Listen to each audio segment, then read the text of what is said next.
Okay, so thank you all for joining us for Introduction to Orchid workshop. Joining us today is Christina Miskey, scholarly communication librarian for research infrastructure, and she's going to discuss with us the benefits of having an orchid profile and share strategies on what to add to your orchid profile to increase its impact. I'm going to hand it over to Christina to get us started. Great. Thank you, Valerie. And hi, everybody. Welcome. Thank you for coming. So this is getting started with Orchid or Introduction to Orchid. It's all the same. So today's workshop is going to be really interactive. So when it comes time, like Valerie said, you can unmute yourself, ask questions, type it in the chat. I want this to be more of a discussion as we go through creating our Orchid profiles together. So before we jump into it, if you feel comfortable, feel free to enter your name and your major into the chat so I can see who we have here today. Ooh, urban leadership, very cool. Wow, we got a lot of different subjects here: hospitality, astronomy, sociology. I had a sociology minor when I got my undergrad.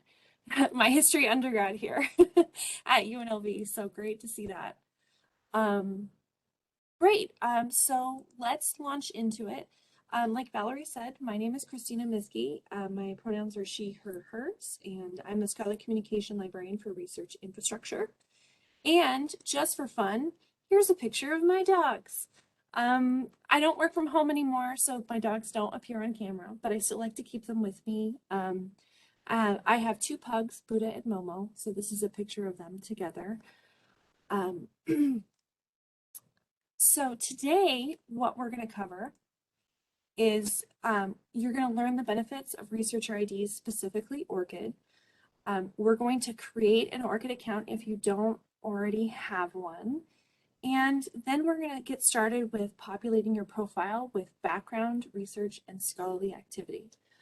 So we're going to walk through all of these things together. And like I said, we're going to keep it interactive and collaborative. So let's jump in and get started.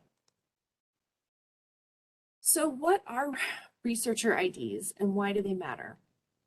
So also called Scholar IDs, you might have heard that. Because most publishing is online and always growing, there's an ever-increasing number of researchers that share similar names or who change their names over time and who want to make sure others find their correct research. Another problem that can happen is publications in online profile systems, such as Google Scholar, can get attributed to the wrong person, whether that's you or someone else.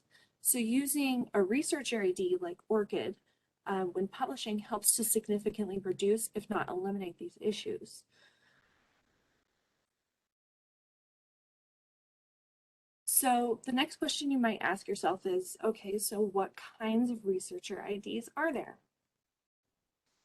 So there are three primary identifiers: Orchid, Researcher ID, and Scopus Author ID.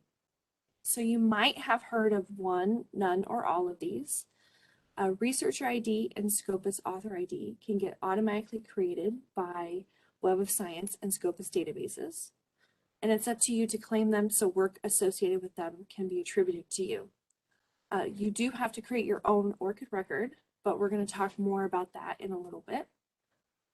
There's other types of identifiers and profile systems out there, and these might include PubMed ID, Archive Author ID as one example, or even a Google Scholar profile.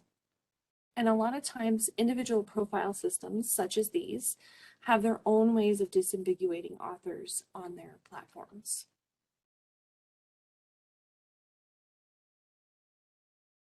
So what is Orchid? Well, this is the reason why we're here today. So Orchid stands for Open Researcher and Contributor ID. It's a registry that provides unique, persistent, non-proprietary identifiers for researchers, creators, and contributors of all types from all backgrounds.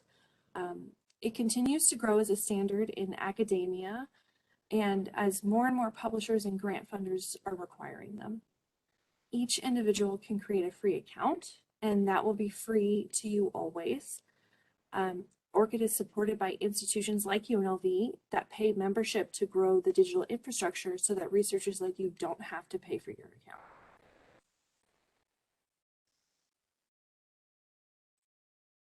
So Orchid helps to solve the problem of name ambiguity by providing a free service for you to register for your own unique persistent identifier, also called an Orchid ID, to distinguish yourself throughout your career despite changes in name, career, location, discipline, or other variables.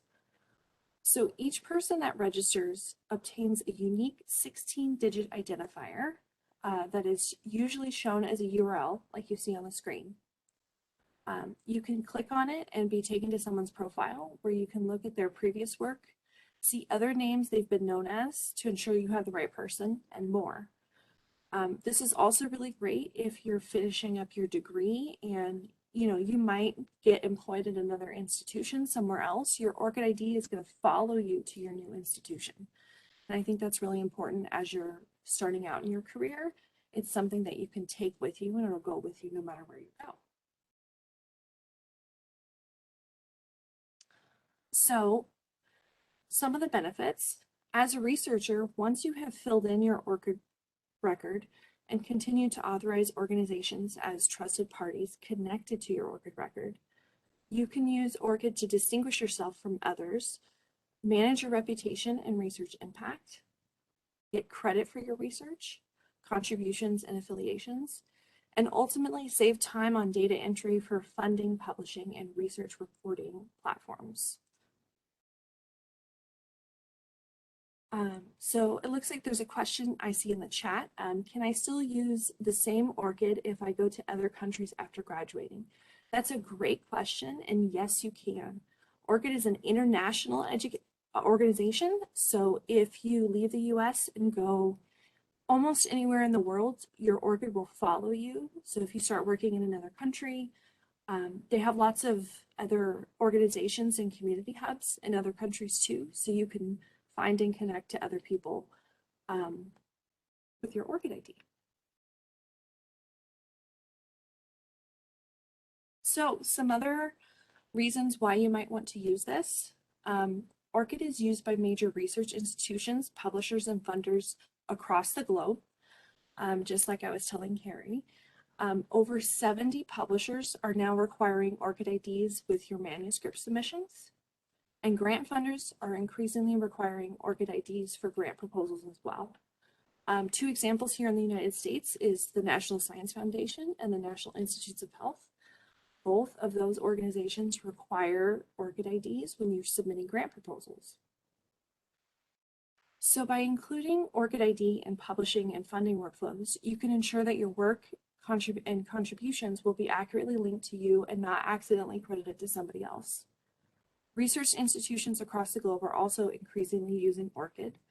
For example, here at UNLV, the Office of Sponsored Programs, which runs our grants, requires an Orchid ID when submitting the internal routing form for grant proposals. And we've also integrated Orchid with a faculty system known as UNLV Folio. And you can also connect your ACE account to log in with one username and password. So you only have to remember one instead of the hundreds of different passwords we all have to remember nowadays.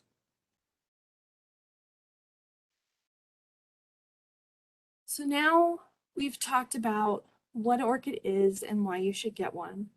So we're going to move on to the fun part. We're going to start with creating your Orchid account. I've broken this whole process down into 4 big steps that we're going to cover together. And we'll have time throughout the process for questions. So if you have a question, just jump in and ask. And I'm also going to jump into the Orchid system at some point, and we can go over what the site looks like live. So first, we're going to start by creating an account. So if you already happen to have an Orchid account, don't worry, this isn't going to take very long. And you can follow along if you want and make sure your settings are how you want them to be. Now, first, you're going to go to the URL on the screen, and I'm going to put it in the chat as well.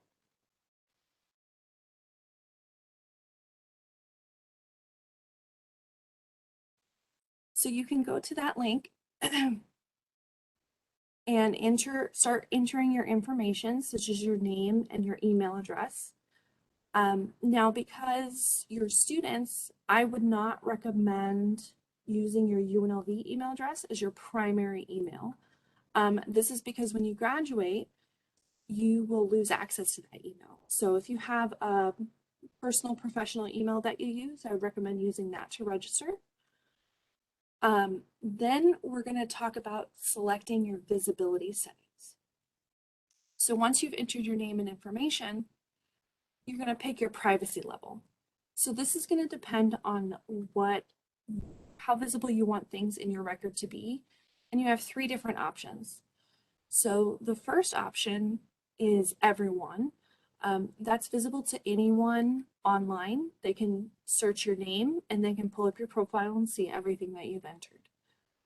Trusted parties is visible only to organizations or individuals that you have given access to your record. And then finally, private means that you are the only one that could see anything that's listed on there. So one of the really cool things about Orchid is you can change your privacy settings very easily at any time. And each different section of your profile, you can choose your privacy settings for each individual thing. So you don't have to choose one. You can select and pick and choose as you go. So once you've selected your visibility settings, then you're gonna click register and it'll ask you to verify your email address. And so you'll want to do that as well if you're able to. If you can't do that right now, that's okay too. So I'm gonna give it about a minute or so for everybody to do that. If you have questions, please let me know before I move on. Hi, Christina. There's one question in the chat right now. Can a student use the same orchid if they go to other countries after graduating? Yes, so I think I might have already answered that one, but just to repeat, your orchid's going to follow you wherever you go around the world. So if you leave the United States and go to Japan or Australia or Europe or anything, it will follow you wherever you go. Okay, so I'll give it a couple more seconds. If anyone needs more time, feel free to pop that in the chat so I can wait a second longer. Otherwise, I'll move on.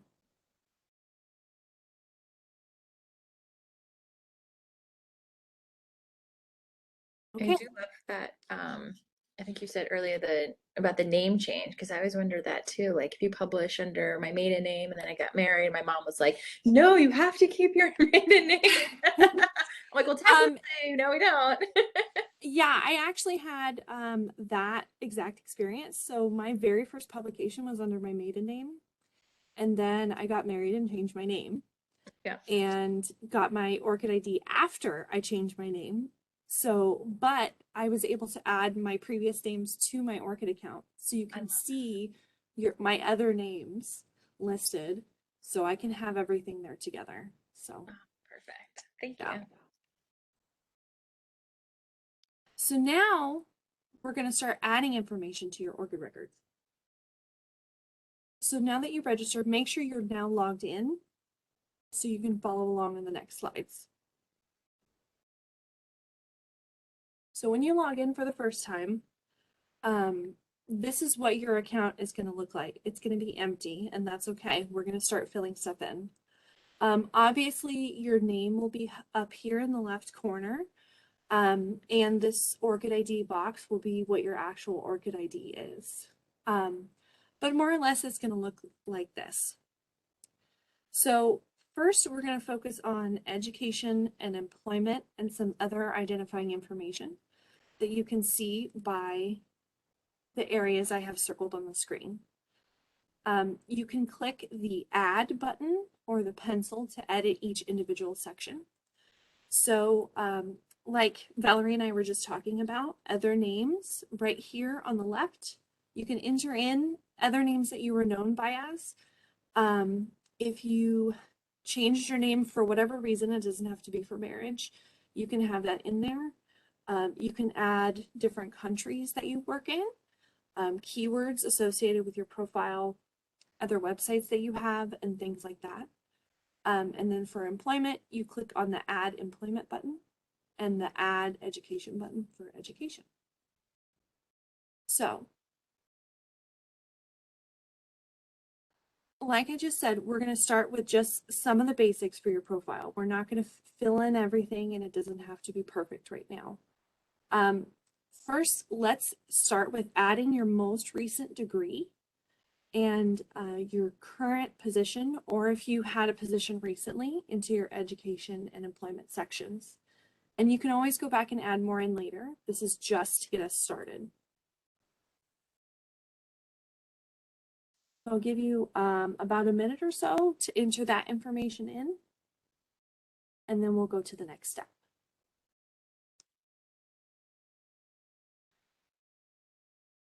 So once you finish entering in your education and employment, the next step is to start adding your background information. So this includes if you have an alternative email address. So if you registered with a different email address other than your UNLV student email, you can add in your UNLV student email as an alternate email to contact you by. If you have a preferred name, or if you're like Valerie and I and you've changed your name at some point in the past, then you can add a previous name so that people know who to connect you with. If you have a professional website, like say a LinkedIn profile or a Twitter account, and you want to add that to your information, you can add that as well. You can also add a biography about yourself. So the biography section is where you can put a very short paragraph about who you are and what your expertise is.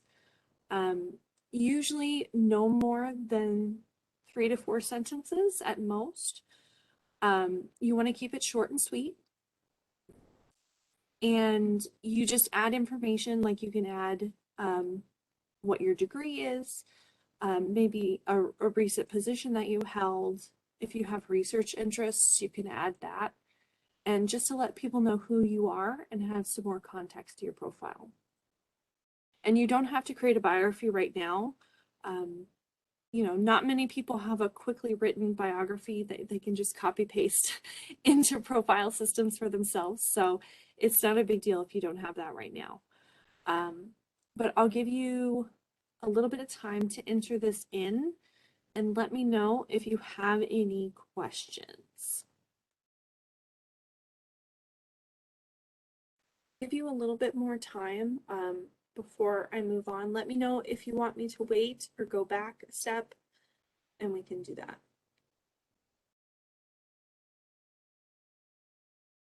So it looks like Carrie has a question in the chat. Do I need to put a preferred name under also known as? You don't have to put a preferred name. It's optional. So one of the great things about Orchid is everything on here is optional. You can put as much or as little information as you want. So if you don't have a preferred name, you don't have to put a preferred name.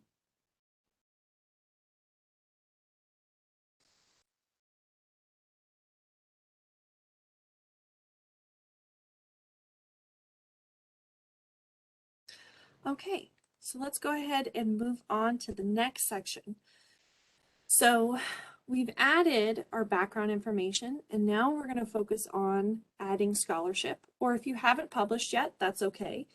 We can prepare your profile so when you do publish, it'll be ready to go. So I'm going to walk you through connecting your profile to some trusted organizations that will help make it easier for you to not only update your past scholarship, but new scholarship moving forward as well. So before we get into that part, what is a trusted organization anyways?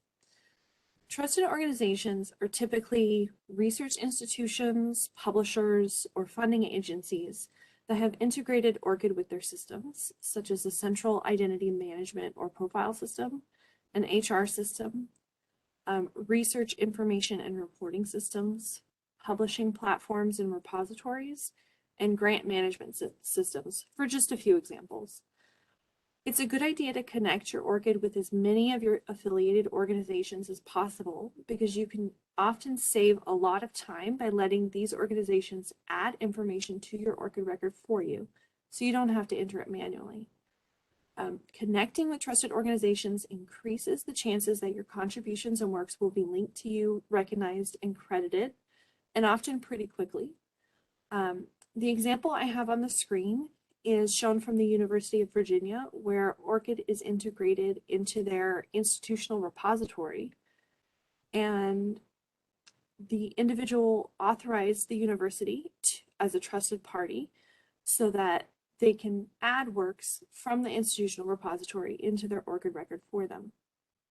And so, as you can see on the screen, the difference between something you enter in manually and something from a trusted organization is the source will say where it's from. So it'll be different than your name.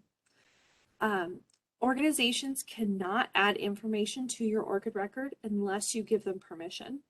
And I think that's really important to note. I also want to point out you can revoke permission at any time. So you have complete control over your profile and who has access to it. So in order to authorize an organization as a trusted party, the organization has to ask you for permission to connect with your ORCID ID. When you go to interact with the system that is integrated with ORCID, you will be prompted to authorize permission for the institution to connect to your ORCID ID and your record. So in the example on the screen, this organization is asking for permission to add information to your ORCID record for you. And as we saw in the University of Virginia example on the previous slide, and to read any data on your record that has been set to trusted parties only. So if you remember, that's the middle level of visibility that has some restricted settings. So today, we're going to connect to 3 trusted party organizations that will help populate your ORCID account. First, we're going to connect to DataCite and Crossref, which are 2 companies that create DOIs and can automatically add past and future scholarship to your profile.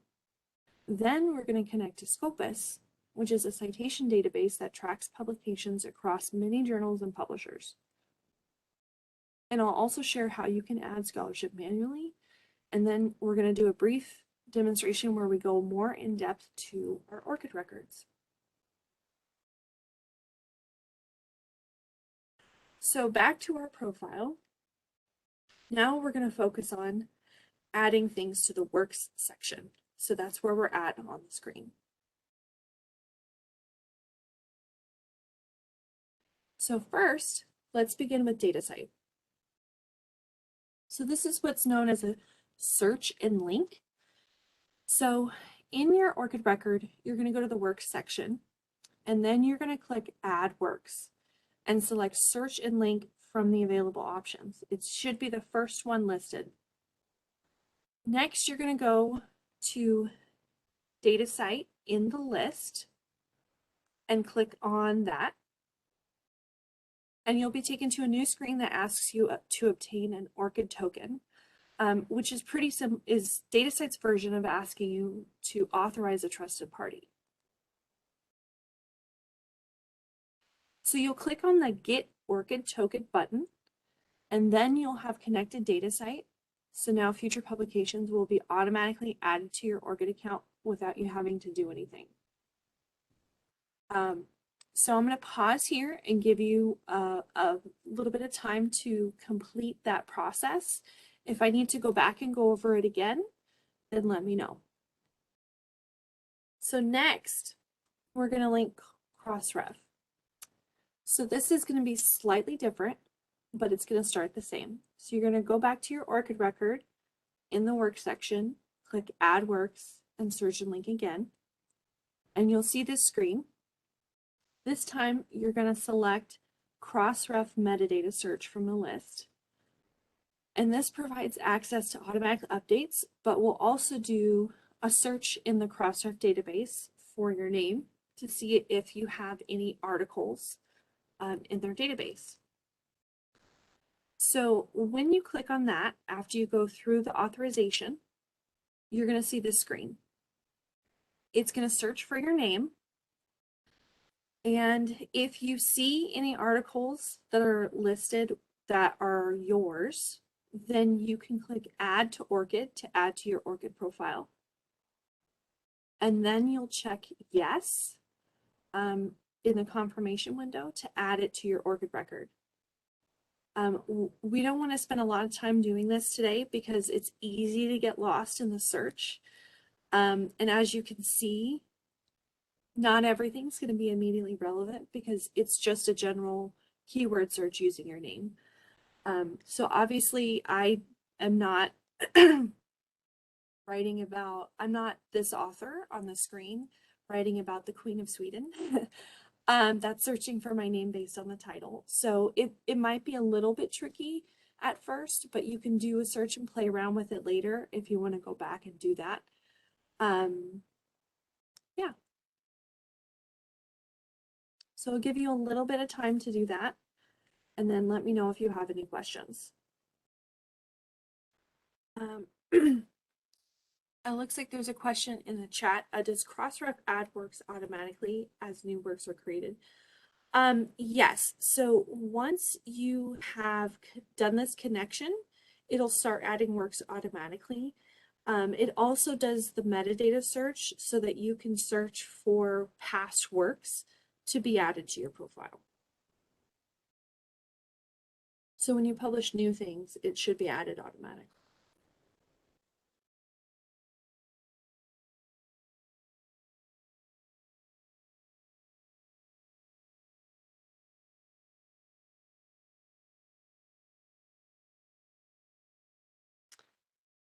Okay, so I'm going to go ahead and move on unless anyone needs a little bit more time.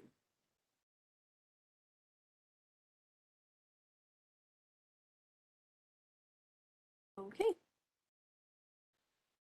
So finally, we're going to connect to Scopus. And this database should be beneficial to many of you because it has a wider array of citations and publications and things like that from a lot of different subject areas. So you'll go back to your ORCID record in the works again and click search, add works, and then search and link. Then you're going to scroll all the way to the bottom where it says Scopus Elsevier. And a new tab or a window is going to appear depending on your settings for your browser. And so then you're simply going to need to follow along with the steps on the screen. So we'll walk through some of those steps. I'm going to give you a second to get here because you'll have to go through the authorization part again.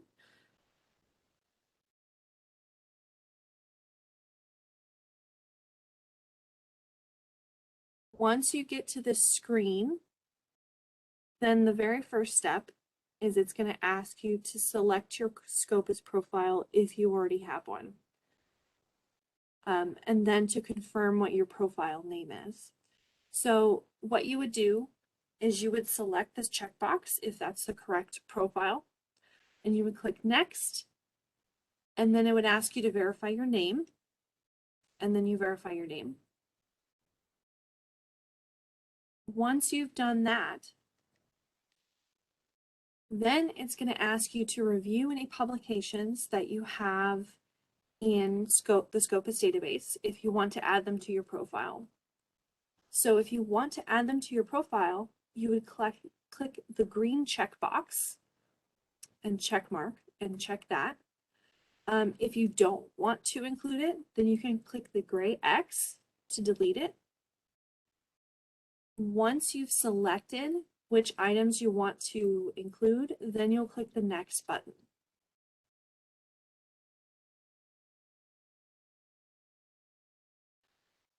It'll have one more step for you to review and verify again, because it wants to double, triple, quadruple check that you're adding the right records to your ORCID account. Then it's going to ask you to authorize access to Orchid and send the information from Scopus to Orchid. So it seems like a little bit of a weird step, but Scopus asks for a couple extra steps here. So what you'll do is you'll enter in your email address, and then you'll confirm your email address, and you'll click Send Author ID in this button here. Once you've done that, you're going to get a confirmation email into your email inbox, and it's asking you one more time to double check and make sure these are accounts you want to add to your Orchid profile. Once you've done that, then moving forward, Scopus will automatically add records to your Orchid profile. So I know this is a lot of steps. So let me know if you have questions, you want me to go back, if you need time to go through this. If you don't have any publications, that's okay. I know it's a lot of complicated steps, but we'll give you a little bit of time to do that. So now we're going to talk briefly about adding scholarship manually. And I'm going to run through these steps super fast because that right after this, I'm going to jump into my Orchid record and we're going to look at a live demonstration.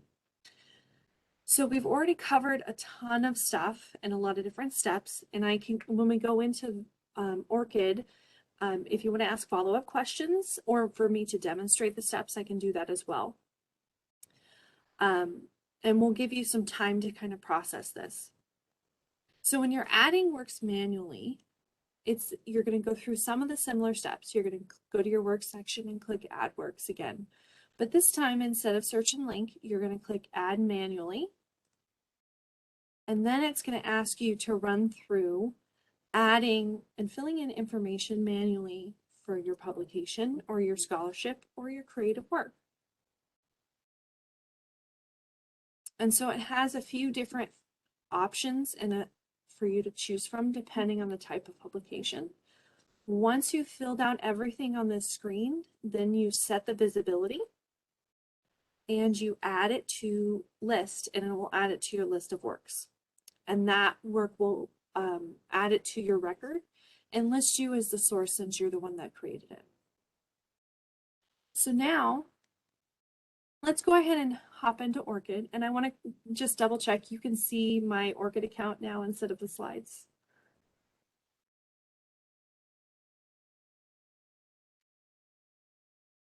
Okay, perfect.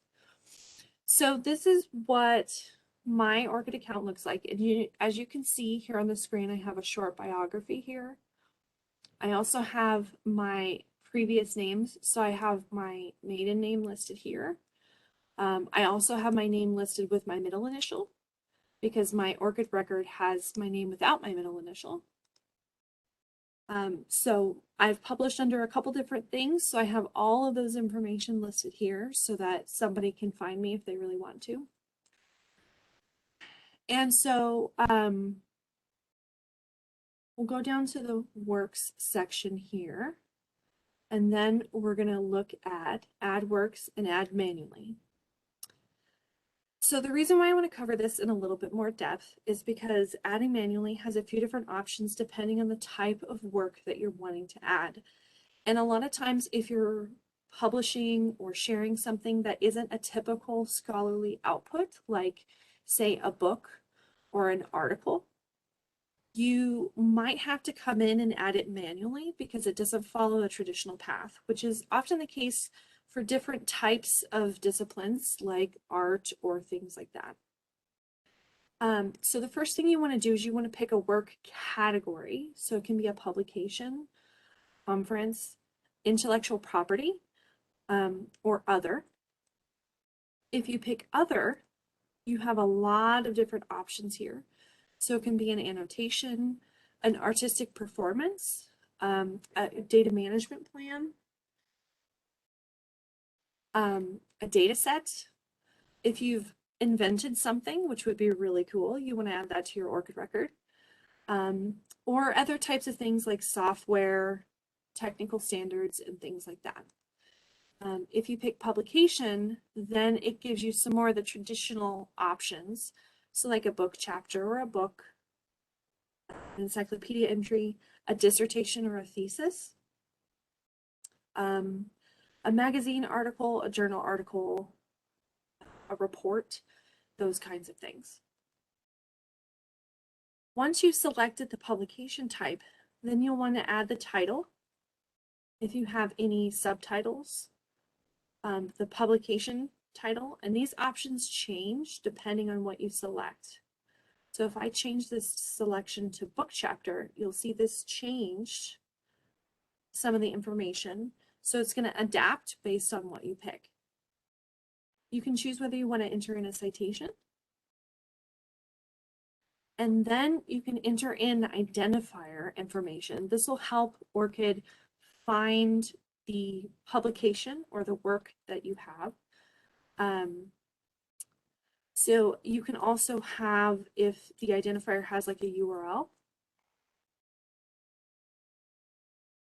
you can add the URL for the publication or the work itself.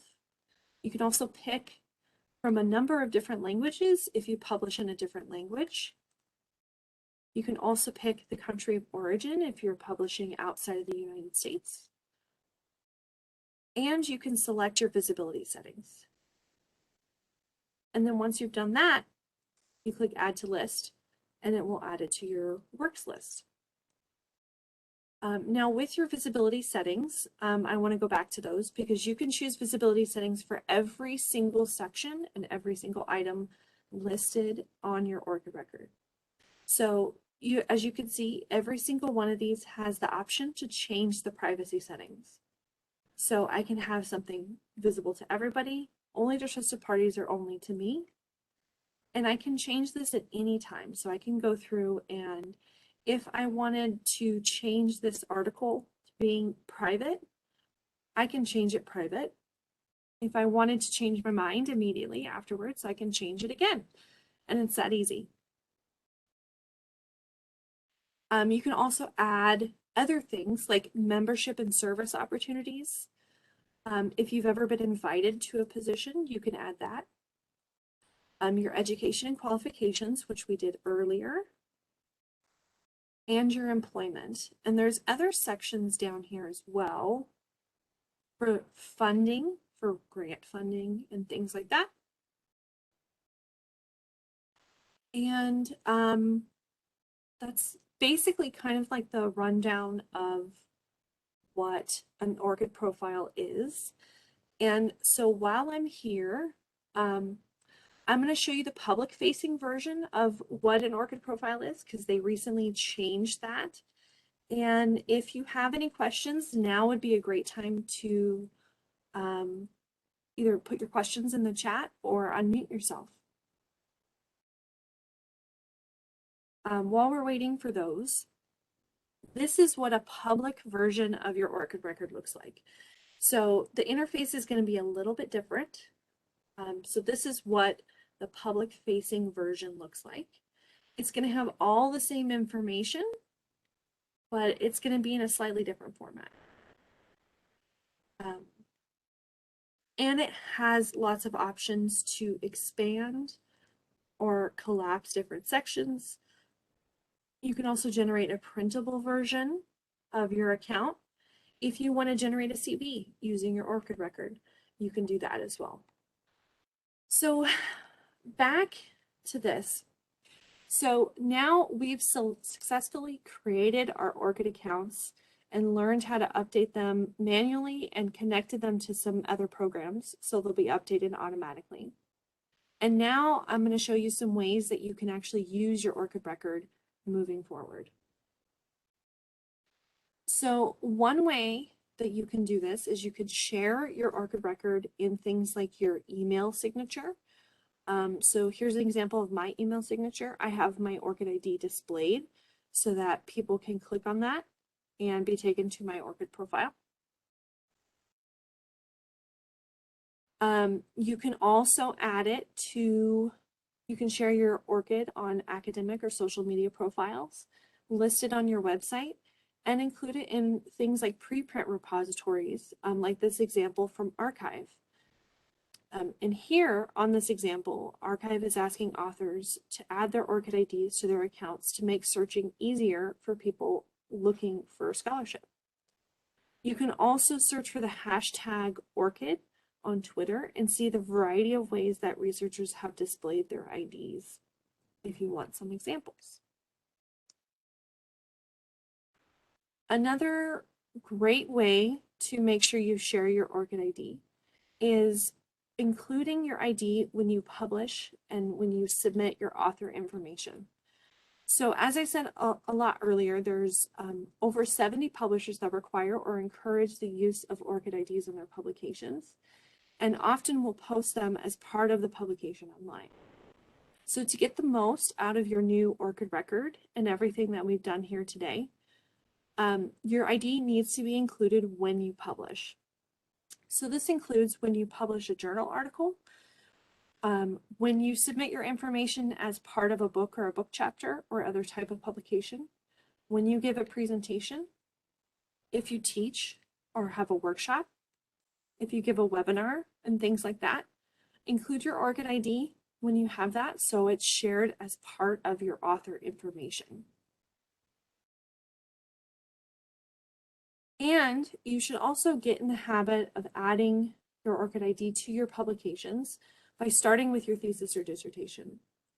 So when you go to submit your thesis electronically, you can include your ID in the contact information section of your ProQuest profile. ProQuest has the option of looking up your ORCID account or manually entering it. I would recommend using the lookup feature if you don't have it ready and handy for you. Then copy and paste your ID directly from your ORCID account into the provided field. So you don't want to include the prefix, you just want the 16-digit ID. And what I mean by that is you just copy the numbers from this section, and then you can paste that directly into your ProQuest profile.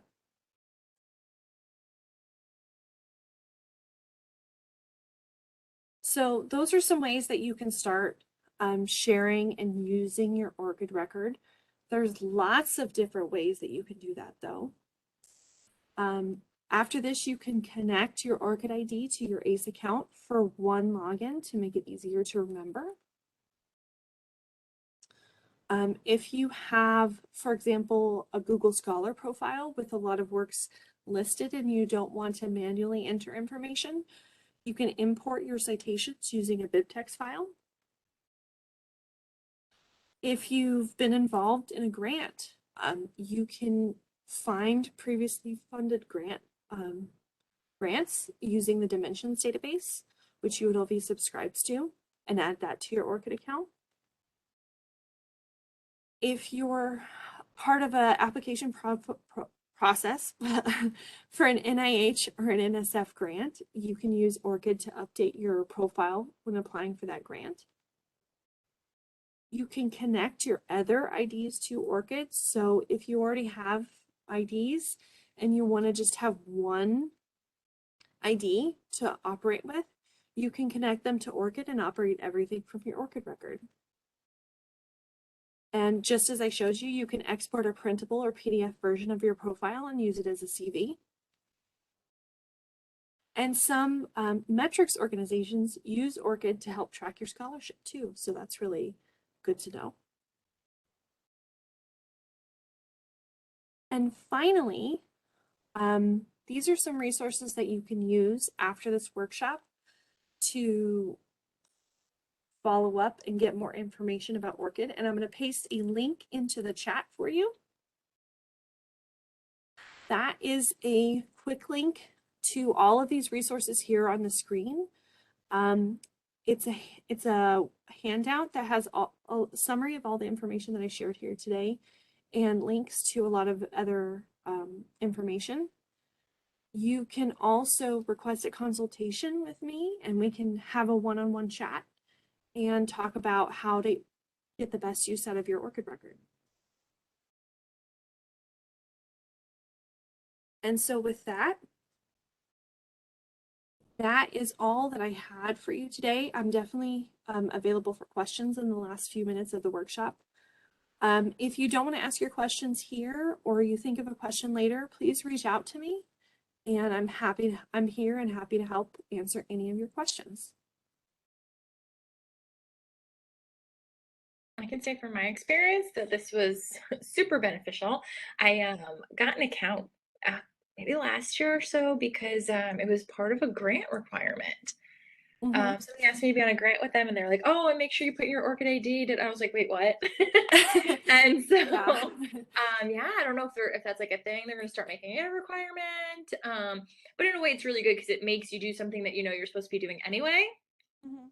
So, Yeah, and that's a really common situation. A lot of people will create their Orchid account and then not really do anything with it because the ID is required to submit something, but it's yeah. not necessarily required to add all the information. But if you want to get the most out of having that, and so you don't have to manually enter stuff every time you submit a grant proposal to like the National Science Foundation, for example, then you can populate your ORCID record and it'll import everything automatically for you and make it a lot easier. I love auto population features. Yes, it's one of my favorite things. Great Yeah. invention. Well, if you guys have anything else, Christina, I'm sure she wouldn't mind if you emailed her or gave her a call. She's in the library, you could stop by. Yes, I'm here for all your ORCID needs. Terrific. So before we end today's session, we would like to thank our presenter for sharing their time and expertise with us today, and thank our participants for joining us. Before you all log off, please take a few minutes to fill out this workshop feedback survey I'm about to drop in the chat.